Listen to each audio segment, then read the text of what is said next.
Hello friends, स्वागत है आपके अपने यूट्यूब चैनल ब्राइट क्लासेस में। मेरे प्यारे दोस्त, आप लोगों का जो चैप्टर चल रहा था इंट्रोडक्टरी इट का, वह समाप्त हो चुका है और आज न्यू चैप्टर शुरू होने वाला है देयर, यानी कि इंट्रोडक्टरी देयर आज आप लोग अध्ययन करेंगे।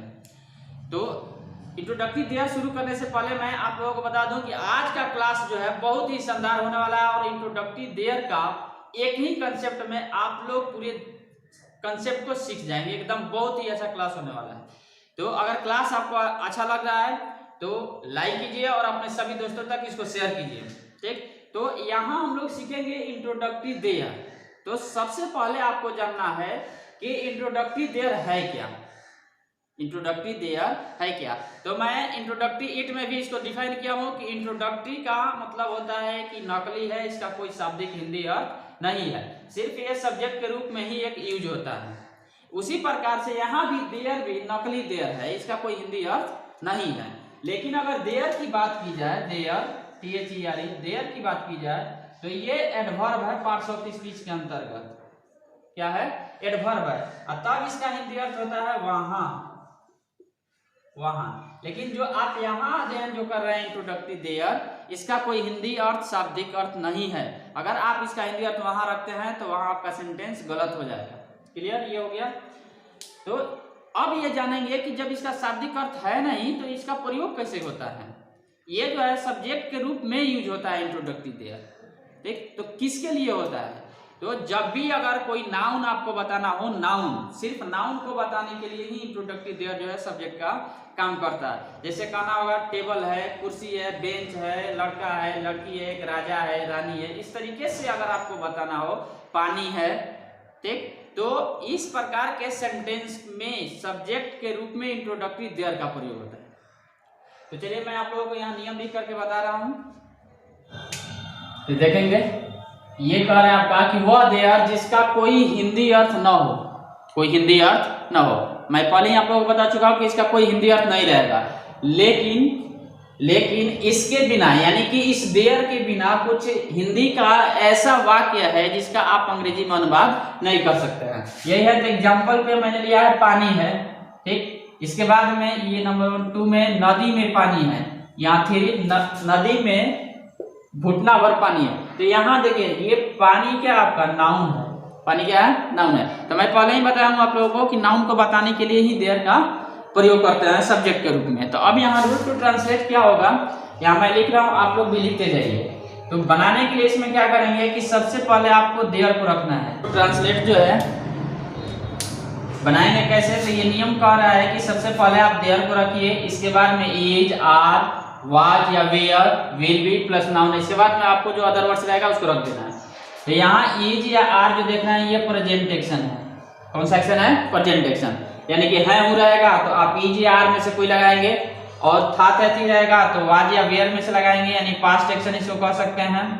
और फ्यूचर एक्शन गागेगी वाला सेंटेंस रहेगा तो इसको कहेंगे आप विल बी से बनाएंगे। अब नाउन, अब रहा यहाँ नोट में लिखा है कि देयर के बाद आने वाला जो वर्ब है वह नाउन के अनुसार होता है। किसके अनुसार होता है? नाउन के अनुसार। यहाँ जो नाउन देख रहे हैं इसके अकॉर्डिंग ये जो है वर्ब लगेगा, देयर के अनुसार नहीं।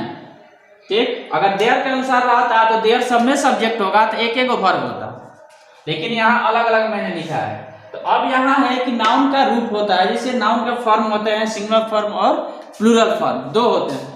तो अब ये ध्यान देना है आपको कि अगर नाउन सिंगुलर फॉर्म में है और प्रेजेंट एक्शन का सेंटेंस हो तो उसमें से आप इज लगाइए, और प्लूरल में हो तो आर लगाइए, पास्ट एक्शन में सिंगुलर हो तो वाज लगाइए, और प्लूरल में हो तो वेयर लगाइए। अब फ्यूचर एक्शन में सबके लिए विल बी ही प्रयोग होगा, चाहे कोई भी नाउन। क्लियर यहाँ तक? क्योंकि पास्ट एक्शन, प्रेजेंट एक्शन और फ्यूचर एक्शन ये तीनों मैं आप लोगों को EJMR में ही बता चुका हूं। अब इसको लिख लीजिए, इसके बाद में यहाँ ट्रांसलेट करते हैं।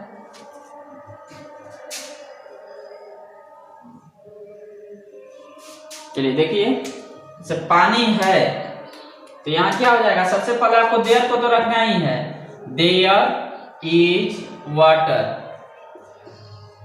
अब यहाँ देयर इज वाटर इसलिए हुआ क्योंकि पानी अनकाउंटेबल नाउन है, अब यहाँ है हूँ लगा हुआ है प्रेजेंट टेंशन, इसलिए यहाँ हम लोग इज का प्रयोग कर दिए। अगर था रहता है जैसे पानी था तो देयर वाज वाटर, अब पानी रहेगा तब कहते there will be water. Clear? जैसे नदी में पानी है तो सबसे पहले देखिए यहाँ और भी सेंटेंस वर्ड है। अब यहाँ ढूंढना होगा कि नाउन कौन है आपको, तो मूल सेंटेंस है पानी है, आपका यहीं तक कंप्लीट हो जाएगा। पानी है तो कहाँ पानी है, तो नदी में, तो ये आपका अदर वर्ड्स का काम करेगा। तो पहले यही बनाएंगे कि देयर इज वाटर, तब रख देंगे in the river, there is water in the river. अब अगला सेंटेंस है कि नदी में घुटना भर पानी, और भी बढ़ गया। अब देखिए यहाँ पे मैसिंग हो गया, मापा गया है पानी घुटने भर, तो घुटना भर का इंग्लिश होता है नी डीप। क्या होता है? Knee deep. तो there is knee deep of water in the river,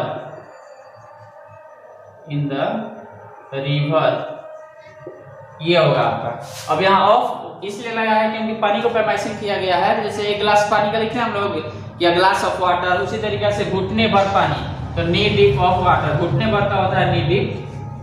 ठीक, तो ये ध्यान रखना है आपको स्ट्रक्चर। और ये नोट, जब भी यही एरर होता है कि देयर के बाद में क्या करते हैं स्टूडेंट्स, कि यहाँ जो वर्ब आने वाला है देयर के अनुसार नहीं लगा देते हैं।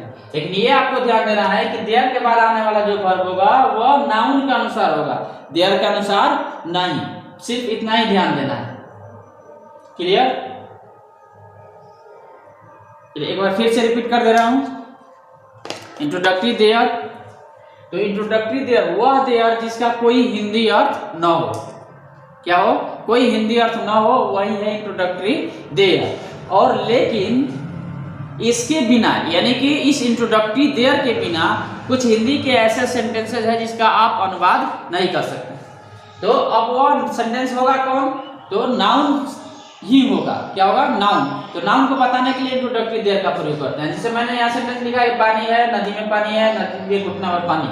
अब यहाँ रूल ट्रांसलेट आपका कह रहा है कि सबसे पहले देयर को रख देना है, इसके बाद में इज या आर रखेंगे। अगर प्रेजेंट एक्शन हो तो आप इज या आर में से दोनों में से कोई लगाए। तो अब यहाँ नाउन के अनुसार है, वर्ब नाउन के अनुसार होगा। तो सिंगुलर होगा तो इज, या प्लूरल होगा तो आर लगा देना है। पास्ट एक्शन होगा तो आप वहां वाज या वेयर लगाएंगे, और फ्यूचर होगा तो विल भी लगा देंगे। नाउन को रख देना है, इसके बाद में जो भी अदर वर्ड्स रहेगा उसको रख देना है। अब यहाँ नोट कर रहा है कि देयर के बाद आने वाला जो वर्ब है वह नाउन के अनुसार होता है, देयर के अनुसार नहीं। यानी कि देयर जो है वह अपने अनुसार वर्ब नहीं लेता है, जो भी उसके बाद वर्ब प्रयुक्त होगा वह नाउन के अकॉर्डिंग ही होगा। यानी कि नाउन आपका अगर सिंगुलर है तो आप सिंगुलर वर्ब का प्रयोग कीजिए, अगर प्लूरल है तो प्लूरल वर्ब का प्रयोग कीजिए। आ रहा समझ में? आई होप आपको ये क्लास बिल्कुल समझ में आया होगा। और इतना ही कंसेप्ट नहीं बल्कि और भी कंसेप्ट है देयर में, तो मैं आपको देयर का पूरा कंसेप्ट देने वाला हूं। तो अगर क्लास आपको अच्छा लग रहा है तो लाइक कीजिए और अपने सभी दोस्तों तक शेयर कीजिए। और जो स्टूडेंट नए हैं तो वह जल्द से जल्द इस चैनल को सब्सक्राइब कर लें, ताकि जितने भी नोटिफिकेशन है आप तक जल्द से जल्द पहुंच जाए।